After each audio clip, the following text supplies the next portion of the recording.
Hey, good morning. This is Rich from Tennessee Homestead. I'm trying not to talk too loud because I don't want to disturb this little thing that's laying there with its mama.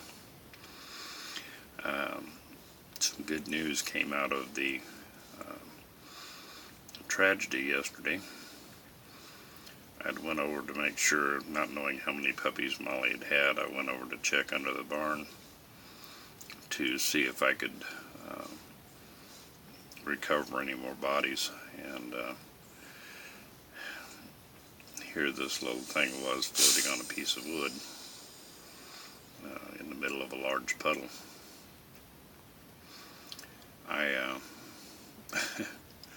The only way I could get to her, and I think it's a her, was to bring my tractor over and use the front bucket to lift up a section of the barn to where I could get under there and get a hold of that piece of wood without knocking her off and probably drowning her. She's a little butterball. And got to her, tucked her inside my coat. It was about the only dry spot I left on me. Looked like I had been hosed down with a fire hose by the time I got her out of there. Brought her into the house, threw a towel in the dryer to warm it up, washed off the mud and stuff off of her little face and wrapped her up. And after about and she was barely moving. I didn't really think she was going to make it. But within about an hour, she was whining for her mother.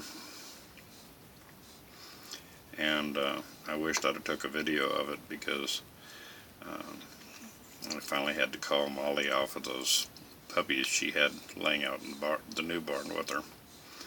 And brought her in. And as soon as I opened that door and she could hear that puppy, you've never seen a dog wag a tail like that in your entire life. I thought she was going to take off. This little corner in our bedroom is where Molly slept when she was a little puppy. And she came right in here, and just the look on her face was phenomenal. She was so excited.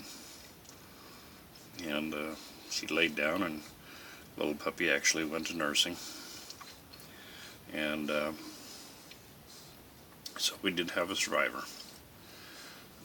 And yes, before I get a bunch of folks telling me how crazy that is to lift up a barn with a front loader and crawl underneath it,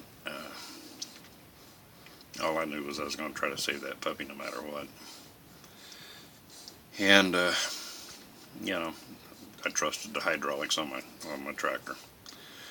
So we do have a survivor. Me and my youngest son both agree we ought to name it Lucky. And then we did compromise with the wife that if it is a little girl, then we're going to name it Lady Luck. So some good news came out of it. We do have a pup still alive. It's doing very well. It's been nursing. The joy of Molly is just amazing. She was just so happy. And so at least some good come of the whole tragedy. Anyway, since I'd posted that other one out there, I thought I would get this one up so that you folks could see that it wasn't a total loss, and there was at least one that survived and is doing real good now. Although I see I've got a little mud still on her back I need to clean off of her, but that'll wait. Get to that at a later point in time. But yeah, she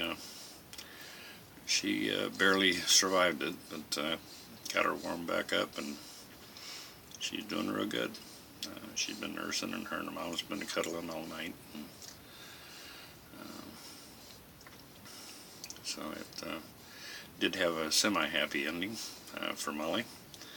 I am so glad to see that one of those pups survived because she really perked up from it all. Okay, well, that's what I wanted to show you this morning, that it wasn't a total tragedy, and that it looks like we at least had somewhat of a happier ending to that story. And like I said, I was so pleased to see that I was able to keep this one alive. Okay, well, that's it from down here on the homestead. This is Rich. I hope this video finds you having a great day.